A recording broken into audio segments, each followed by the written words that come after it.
Bloody Mary की कहानी, bloody Mary real story in Hindi.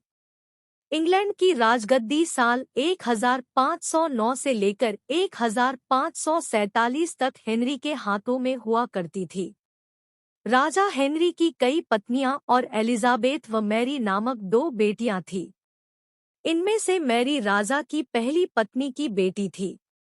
Raja Henry को मैरी ज्यादा पसंद नहीं थी, इसलिए वो उसके साथ बुरा व्यवहार करते थे। मैरी महल के नौकरों के साथ महल का काम करती थी। अगर मैरी कुछ कह भी दे तो राजा उसकी कोई बात नहीं मानते थे। सन 1547 में जब राजा हेनरी की मौत हो गई तो प्रजा की इच्छानुसार 16 शताब्दी के दौरान हेनरी की पहली बेटी मैरी को इंग्लैंड की राजगद्दी दे दी गई। वह इंग्लैंड की रानी बन गई। उस समय इंग्लैंड के हालात बहुत अच्छे नहीं थे। इंग्लैंड कैथोलिक और प्रोटेस्टेंट इन 2 धर्मों के बीच में बंट गया था। उस समय दोनों धर्मों के लोगों के बीच जंग छिड़ी हुई थी। रानी मैरी चाहती थी कि पूरे इंग्लैंड में सिर्फ एक ही धर्म हो, लेकिन लोगों ने उसकी यह बात मानने से साफ इनकार कर दिया था। इससे नाराज होकर रानी ने उनकी बात न मनाने वालों को मौत की सजा दे दी थी। वह ऐसे लोगों को जिंदा भी जला देती थी। रानी मैरी की इस क्रूरता की वजह से इंग्लैंड के लोग उससे नफरत करने लगे। ऐसा भी कहा जाने लगा कि रानी मैरी कुंवारी जवान लड़कियों के खून से नहाती थी। उसका मानना था कि उनके खून से नहाने से वह ज्यादा दिनों तक जवान रह सकती हैं।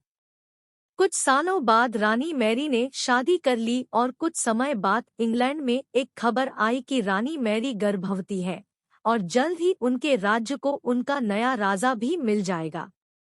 इस बात से हर सभी खुश हुए, लेकिन उस समय रानी मैरी के साथ बहुत ही अजीब घटना हुई।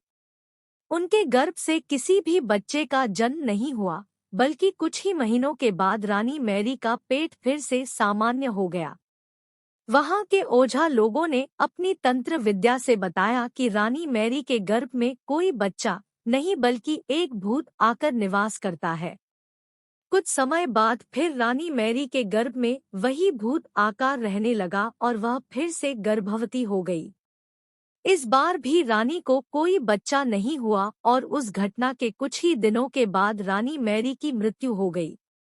इसके बाद मैरी की छोटी बहन एलिजाबेथ को इंग्लैंड की राजगद्दी पर बैठाया गया और एलिजाबेथ इंग्लैंड की नई रानी बन गई। रानी मैरी की क्रूरता की वजह से इंग्लैंड को लोग उसे एक निर्दयी औरत मानते थे।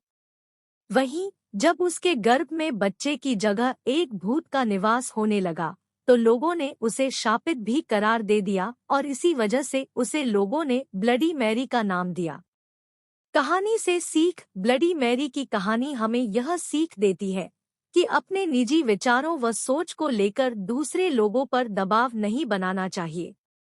शांति और करुणा से लोगों का ख्याल रखना ही मनुष्य का धर्म है। ब्लडी मैरी की कहानी वास्तविकता या कल्पना के बारे में अनेक रूपों में सुनाई जाती है, लेकिन यह एक प्रसिद्ध उपन्यासिका है। रानी मैरी की जीवनी और उसके समय के ऐतिहासिक घटनाक्रमों को आधार मानते हुए ब्लडी मैरी के कथानक में रहस्य और भयानकता का तत्व शामिल है।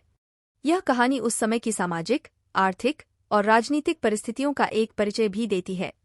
इस कहानी से हमें यह सीखने को मिलता है कि दुर्भावनाओं, क्रूरताओं और अंधविश्वासों से दूर रहना हमेशा हमारे लिए बेहतर होता है। समाज में शांति, समरसता और सहयोग को बढ़ावा देना हमारा धार्मिक और मानवीय दायित्व है। ब्लडी मैरी की कहानी हमें यह बताती है कि हमें अपने निजी दुष्प्रेरणाओं को नहीं मानना चाहिए और हमेशा उत्कृष्टता, समरसता और समर्थन के माध्यम से अपने जीवन को अच्छा बनाने का प्रयास करना चाहिए।